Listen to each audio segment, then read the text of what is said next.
ব্যাগটা মেরে দিলে কেন?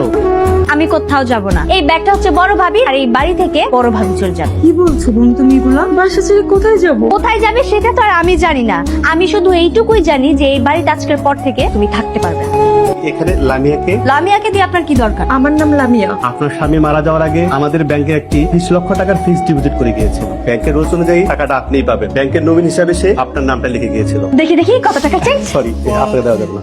কি ব্যাপার, কি হয়েছে? তুই ওখান থেকে আমাকে এখানে কেন ডেকে নিয়ে এলে? এই চুপ করো। আমি তোমাকে কি এখানে এমনি এমনি নিয়ে এসেছি? কথা বলার জন্য নিয়ে এসেছি। তুমি কোন বিষয়ের কথা বলছো? আরে ভাবির ওই 20 লক্ষ টাকা, ওইটা নিয়ে আমি ভাবছি। ওই টাকা তো আমাদের টাকা, ওই টাকাটা ভাবির টাকা। তাহলে ওইটা নিয়ে চিন্তা করার কি আছে? 20 লক্ষ টাকা তোমার ভাবির কাছ থেকে কিভাবে নিতে হয় আমি সেটাই ভাবছি। আচ্ছা, ওই টাকাটা আমরা কেন নেব? ভাবি কেন আমাদেরকে টাকাটা দিল? ওই টাকাটা ভাইয়া ভাবির জন্য ফিক্সড ডিপোজিট করে রেখেছিল। তুমি আমাদের সাথে আজকে বসে খাও না। সব সময় তো তুমি সংসারের সব কাজ করো, আমাদের বেড়ে খাওয়াও। তোমরা সবাই খেয়ে নাও, তারপর আমি খেয়ে নিই। ভাবি, আগে যেটা করেছেন সেসব কিছু বাদ। এখন থেকে নতুন নিয়মে চলতে হবে। আপনি এবারের বড় বউ, বড় বউ সবার আগে খাবে, এটাই তো নিয়ম।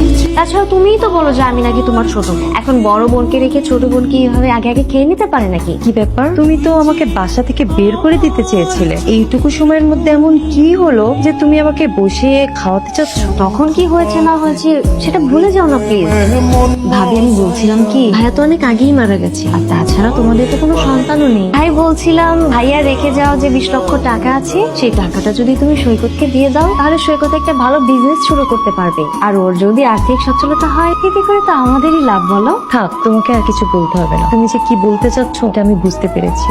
আমি আমার স্বামীর রেখে যাওয়ার টাকা কাউকে দিব না। তুমি যেমনটা বুঝছো আমি কিন্তু এমনটা বোঝাইনি। আমি আসলে তোমাকে ভালোবেসে যত্ন করছিলাম। আচ্ছা ঠিক আছে, আমি তোমার কথা বুঝতে পারলাম। তোমার হচ্ছে আমার স্বামীর রেখে যাওয়ার টাকা দরকার, তাই না? ভাবি প্লিজ, তুমি একটু বোঝার চেষ্টা করো। টাকাটা যদি তুমি সৈকতকে দিয়ে দাও তাহলে আমাদের সবার জন্যই ভালো হবে। ঠিক আছে, তুমি যেটা চাচ্ছ, আমার স্বামীর রেখে যাওয়ার টাকা, আমার স্বামীর রেখে যাওয়া 20 লক্ষ টাকাই আমি তোমাকে দিব, কিন্তু তার জন্য আমার একটা শর্ত আছে। শর্ত? আমার এই টাকা নিতে হলে তোমার স্বামীর ভাগ আমাকে দেয়া লাগবে। ভাবি, আপনি এটা কি বললেন? আপনাকে আমি কতটা সম্মান করি, শ্রদ্ধা করি, আপনি কিনা এই প্রস্তাব দিলেন? বাবা খাবার রেখে যাস নে, শোন কথা শোন। কি করছেন? মা, আপনার সাথে আমার একটা কথা বলার ছিল। বলো। দেখুন মা, আপনি আমার উপর রাগ করবেন না। আপনি প্লিজ আমাকে একটু বোঝার চেষ্টা করুন। বড় ভাবির সাথে যদি আপনার ছোট ছেলের বিয়েটা দিয়ে দেই, তাহলে বড় ভাবিও আমাদের এই বাড়িতে থাকার একটা পরিচিতি পেয়ে যাবে, আর ওইদিকে বড় ভাবির টাকা দিয়ে আপনার ছোট ছেলে একটা বিজনেসও করতে পারবে। তুমি এসব কি বলছো বৌমা? সামান্য কয়েকটা টাকার জন্য তুমি এই কাজ করবে? মা, সামান্য কোথায়, 20 লক্ষ টাকা। তোমার সাথে না আমার একটা কথা ছিল। কি হয়েছে বলো?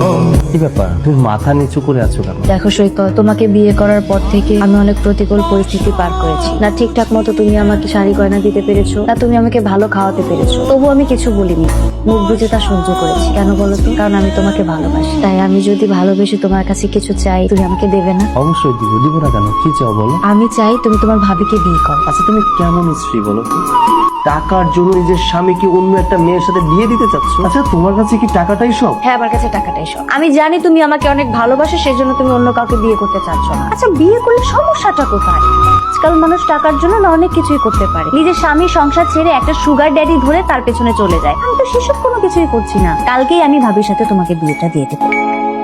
ভাবি, সৈকতকে আর মাকে তো আমি রাজি করিয়ে ফেলেছি। ওদের কারোর আর কোনো আপত্তি নেই। টাকাটা বিয়ে ঠিক করেছো, বিয়ে তো এখন হয়ে যায়নি। বিয়েটা হোক, তারপর সব টাকা তোমাকে আমি দিয়ে দিব। কি সুন্দর লাগছে, বেশ ভালো মানিয়েছে তোমাদের দুজনকে।